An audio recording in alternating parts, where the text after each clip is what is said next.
Who is the best smelling person in your household? Okay, stop smelling. This story is all about a really expensive jar of perfume called nard.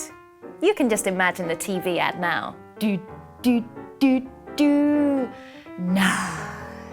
Anyway, Jesus is round his friend Lazarus' house. Lazarus, as in, come out Lazarus. When Jesus raised him from the dead, that Lazarus. Huh. And Lazarus' sisters were there too, Mary and Martha.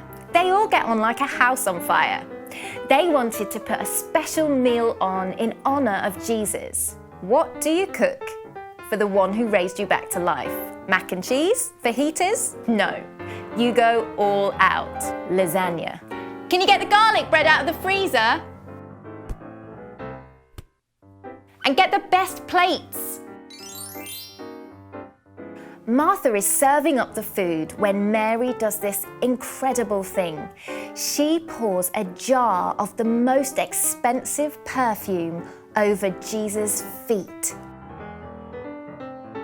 This would have taken a whole year's wage to pay for. How much is that? What are we talking? You can ask your parents how much that is. But let's just say this perfume wasn't cheap.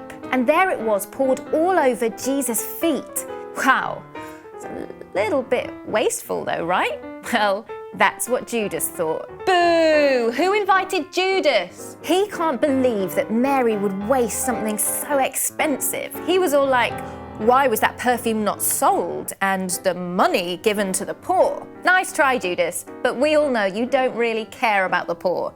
You're just wanting the money for yourself. Anyway, Jesus wasn't interested in what Judas had to say. He understood the significance of this amazing act of devotion by Mary. Leave her alone, he said. You will always have the poor among you, but you will not always have me. Jesus knew he wouldn't be with them much longer. The time was coming when he would be arrested, thanks to Judas. Boo! Judas! Who had the last piece of garlic bread? Judas, probably. But Jesus knew it was time to do God the Father's will and give his life for the world.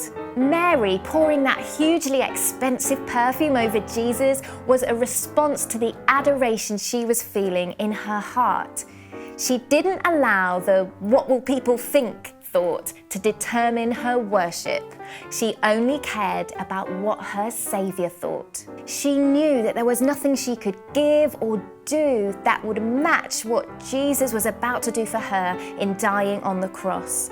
And yet she still wanted to show her deep gratitude to Jesus.